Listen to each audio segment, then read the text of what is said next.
A day in my life as a work from home mom, solo parent edition. Good day everyone! Here's another glimpse of my day wrapped in a 3-minute vlog. So since may kasamang breakfast ang reservation namin, syempre we will get our money's worth. Kaya nilantakan ko na ang buffet dito. May iba't ibang klase ng bread, cheese, eggs, at na-curious ako sa ubi champurrado. They have typical Filipino breakfast na corned beef, chicken, meron ring chop suey, mga fried rice, and nag-decide na ako na mag-toasted bread first kasi gusto ko matikman itong boursin spread again na matagal na akong hindi nakatikim nito. And ewan ko ba, gusto ko rin kumain ng congee ngayon kaya gumawa na rin ako ng congee and enjoyed my breakfast. Sulit rin naman ang buffet dito sa Henan Park Resort. Masarap rin yung mga pagkain and then I also had pancakes. Gusto ko sa breakfast savory talaga pero nag-crave rin ako ng sweet after. Syempre, I gotta try a little bit of everything para naman hindi ako manghinayang sa unlimited food, diba? Tapos maya-maya ay umawra na ako sa pool para makakuha ng picture at supportive rin naman itong kasama ko. Nasanay na rin yan sa akin na mahilig talaga ako mag-picture noon. Pero ngayon hindi na masyado. Konti na lang kasi video na talaga ang hilig ko ngayon para sa vlog ko. Ang itinerary lang talaga namin ngayon ay mag-chill sa resort. The past few days puro na lang kasi kami sa beach kaya dito naman kami at may tinapos rin akong script for my collab.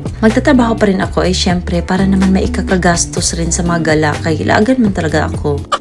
Maaga rin kami nag-dinner ni Alex and ordered pad thai, Vietnamese rolls at ang oyster kasi nasarapan kami sa baked oysters nila dito. Sabi ko talaga next pamamalengke ko bibili ako nito at susundin ko ang recipe. And then bumalik na kami sa kwarto para mag-chill na lang ulit at flight ko na rin bukas kaya hindi na kami lumabas. Umorder na lang kami dito ng wine and spent the night in our room. May mga napag-usapan din kami ni Alex na mga bagay-bagay and the other day may na-receive nga rin akong balita na isang malaking plot twist sa buhay ko. I-share ko yan sa inyo kapag ready na ako. Sa ngayon, ipaprocess ko muna ang lahat ng pangyayari. The next day, maaga na kaming nag-breakfast kasi flight ko na. Dapat next week pa ang uwi ko pero nauna na ako kay Alex kasi marami rin talaga akong dapat gawin and 2 weeks in Boracay is just too long for me. Na-delay pa ang flight ko pero after an hour or 2, nag-take off na rin at nakauwi na rin ako sa bahay. Nasa school pa si Jeff niyan kaya si Cookie na ang nag-welcome sa akin sa bahay at nagpalambing. Kawawa naman dahil mag-isa lang siya kasi umalis na rin yung kapatid kong lalaki na nag-alaga sa kanila at Jeff dahil may klase rin. After that, nang dumating si Jeff, sinabi ko na rin sa kanya ang balita na natanggap ko and wanted to know his reaction. Siyempre, supportive naman ang anak ko sa mga desisyon ko sa buhay at kahit anong mangyari, we will have each other naman. Pinagtipan ko na rin si Cookie na napaka-chunky nito, hindi po yan buntis.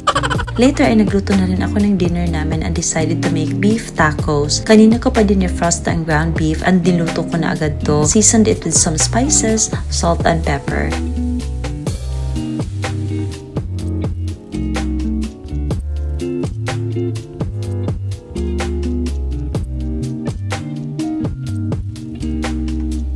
And then arrange ko na sa tortilla wrap na nabili ko lang sa grocery and then seared it in a pan. Nagluto na rin ako ng fries para ipares nito. Kapag ganito ang ulam namin, hindi naman naghahanap si Jeff ng rice kaya okay lang rin talaga siya dito.